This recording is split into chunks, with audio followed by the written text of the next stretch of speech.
we have our correspondent who will be speaking with us. He's at the Eagle Square. Sagir Ibrahim joins us this morning. I can see you're working, by the way. You don't have a choice. Let me just say that too. But then again, welcome to Breakfast Central, Sagir. Tell us what's going on around you.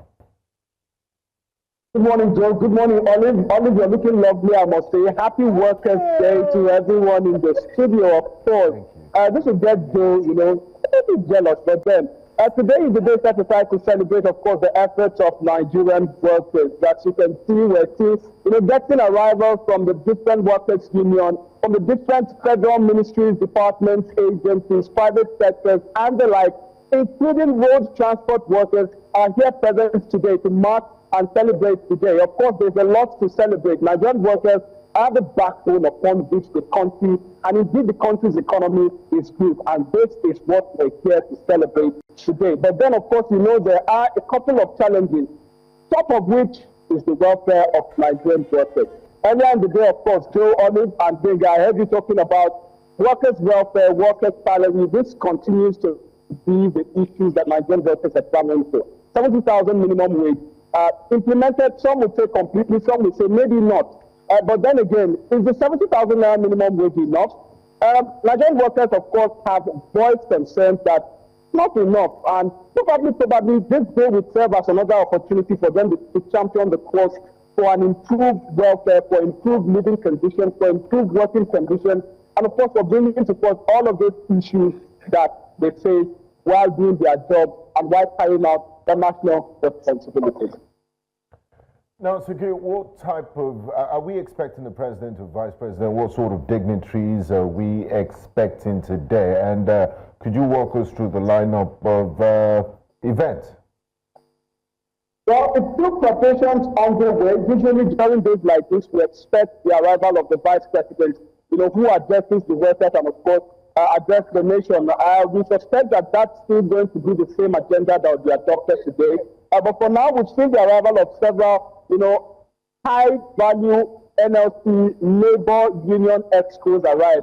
We even saw several others, including members from the international community. I recall I saw a delegation from the Cuban embassy arrive, adorning NLC colors, wearing the NLC cap, standing in solidarity for Nigerian workers today. So yes, indeed, it's going to be part with several dignitaries from various ministries now, departments, other government agencies here to show solidarity for Nigerian workers, to show that they are with them, and of course to show that their issues as well, the issues of Nigerian workers are as well there to bear. So these are some of what we'll be expecting, and of course we'll be bringing all of these details to you as they happen.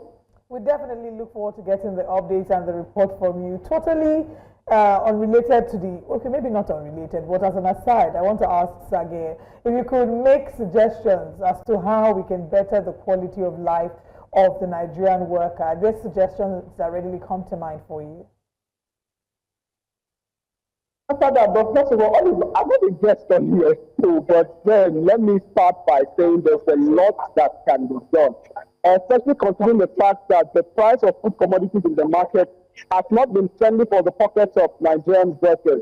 So I'll say a lot can be done in terms of looking at, how these welfare packages can be improved upon, because we know that it's not just about salaries alone. There are a variety of welfare packages regarding health, transportation, and a whole lot of that. So if that is, put into consideration, I'm sure that the minimum wage issue will not bite so hard. For example, some of them have complained that they go on leave, they do not get leave allowances, or the leave allowances come, after the fact. So some of these issues, payment of salaries as and when due, addressing all of the bottlenecks that comes, with ensuring that workers get the best in terms of working conditions, in terms of welfare packages. These are some of the ways that, it would improve, if not the welfare of these workers, but also improve the mental well-being of the workers. Because we would understand that sometimes the mental well-being is what affects the physical well-being. So if you can address to a large extent the mental well-being of these workers, I believe they will not clamor or complain so much as they are doing right now. Because we're talking about situations where you go to the market to get a story that is not palatable to your pocket. You go on the streets of the country, you're hearing stories that's not palatable to your mindset. You go to the news and you're seeing breaking news and breaking stories that's also not palatable to your mental health. So if all of these issues can be addressed without any taking it in any sequential order, I believe it will improve the welfare, the well-being, and of course the life of Nigerian workers across the length and breadth of the nation. All right, again, Ibrahim, thank you so much for sharing your thoughts on what can be done for every single Nigerian worker. Hopefully, those in authorities, the companies, the heads, and the likes are listening, and they would definitely implement. Thanks for your time, and thank you, Happy Workers' Day to you. Have a nice yourself.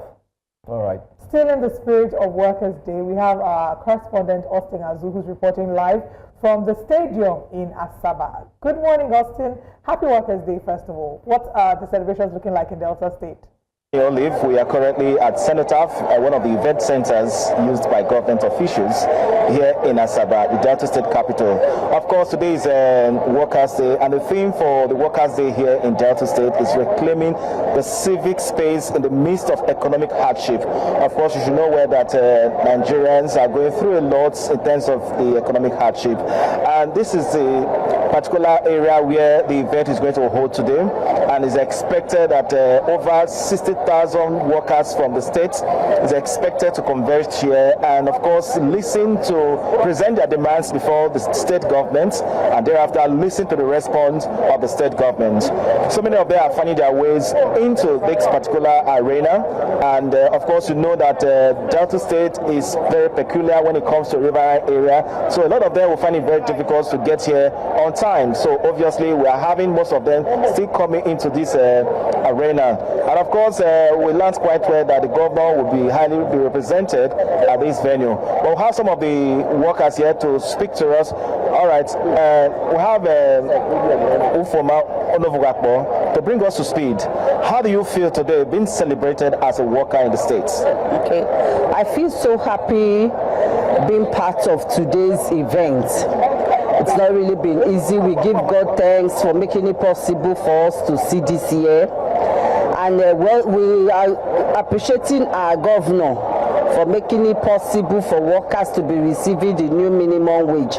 He promised last year, and by today they are already receiving it, and everybody is happy in Delta State. Okay, thank you very much. Okay, we have the chairman of TUC, Bolo. Bolo, please, you are the chairman of TUC in the state. Today is Workers' Day. Now, what are the demands of workers in Delta State here? Better attention. We already have good governance. We have good attention. Just want things to get better. Actually, today, the workers of Delta State want to appreciate the governor for being there for us. So in appreciating the governor, we hope that things will get better. The governor has assured us that having gone up, that we now have what we call the more agenda aligning with renewed hope.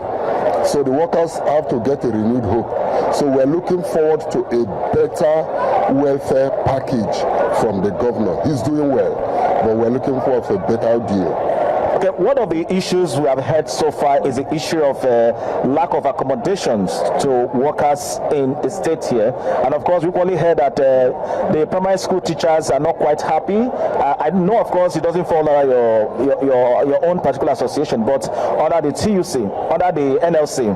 Now, in the aspect of the accommodation for workers, housing scheme, I think it's become a serious issue in the state here. Is it part of what you'll be presenting to the state government in your address? We have always presented that, and we'll still present it again. The issue is a national issue. I don't want to domesticate it in Delta State. The issue of housing today is a national issue. And we are asking the state government to look into it to see how we can find a local solution, being the state's solution to it. And I'm sure the governor is thinking about it, we'll do something about it. So we're still going to present it today. We have always presented it, we presented last year, we presented the year before. It has become a perennial issue, but we will still present it again. And we believe that we will get results. Okay, while hoping that the NLC and the Trade Union Congress in Delta State here will be able to get results from the state government, from the presentation they'll be making to the governor on today's occasion. Hopefully, there will be a response. In the next year, we hope to get a different narrative from the officials of NLC and TUC in Delta. Back to you, Olive. Thank you very much, Austin, for bringing us updates regarding how workers are being celebrated certainly want the best for the workers in Delta State, for them to feel properly seen, heard, and represented. Thank you for the report. We'll see you again. Let's go straight to Chinwe Ogele, who joins us. I mean, I did see her footage earlier on. Chinwe is, reverberating. She's, relishing, smiling, and all happy. Chinwe. All right. Hi, Chinwe. Let me stop with all the, eulogies, all the eulogies and all that. How are you doing, by the way? It's Workers' Day. Happy Workers' Day. Yes, thank you very much, and I wish you just the same. It's a happy day for workers all over the world. I believe people are happy, not just me, because they get to be celebrated, at least even if it's just once in a year. So that's what today is about. Great. I can see behind you, the stage is set. I could also see the tent. Everything looks set and prepared. Can you tell us what is expected today? And also let us know who would be coming there to join them. Okay, expectedly, the leadership of the NLC and TUC, that is the organized labor in Abia State, will be here later on today to give their addresses concerning workers' plight and what they expect from the government, in the year that we are in. It's also expected that the governor of the state will be here, because I've also seen some of his security operators and his advanced team coming to make sure that everything is in place before his arrival. The governor will also be expected to make an official announcement of a recent review of the health workers' salary structure that was announced earlier on in the week. So today, we expect that officially he will make that pronouncement, and some other benefits and welfare packages that the workers in the state expect to hear from him. So basically, the people that are expected to be here today will be the workers, the workers themselves of the different unions, the government officials, and also other people that the organized labor in the state has invited. But then I have here with me a gentleman, one of the workers' leaders of the unions here in Abia State, who would also want to throw more light as to what the day will bring for us. Hello, good morning. Yeah, good morning. What's your name, sir? My name is Comrade Osita Irebu. Okay, and you are of which union? I'm the State Secretary of Nigerian Civil Service Union. Okay, sir. As a worker, today is Workers' Day. What do you expect to, get from here today? Because last year, I remember during the Workers' Day, the workers didn't leave so happy. So, what are your expectations from the governor from today? Well, first of all, in the whole scenario here, like Nigerian Civil Service Union is an affiliate of Nigerian Labour Congress. And in Nigerian Labour Congress, for today's May Day, we have a theme which is titled Reclaiming the Civic Space in the Midst of Economic Hardship. Now, going back to your question about what workers experienced, though I wasn't here last year because I was just recently transferred to Abia State Council, so I cannot be in a position to tell you what really actually happened last year. But at least today we are highly optimistic that the governor might be hearing from him for the first time since the negotiations towards the minimum wage. So there are a lot of issues. The kind of the high percentage in the tax to civil servants, everybody has been murmuring it, and I think today we need to see the governor address the workers, and this is where we can now say, maybe you can now call me back in your studio. We can discuss more about this. Thank you. Thank you very much. You're welcome. Okay. All right. So there you heard it from one of the workers here in Abia State as to what they expect from the government. There have been some issues, and like he rightly pointed out, the negotiations the governor had with the organized labor concerning issues of salaries and allowances. So expectedly, all that will be addressed today so that at the end of the day, the workers will leave happier than they came. Ogele for that report. Well, it seems everybody is indeed having something to do, especially with the NLC and the TUC in different states. Thank you, by the way. We look forward to join you again in our subsequent programming.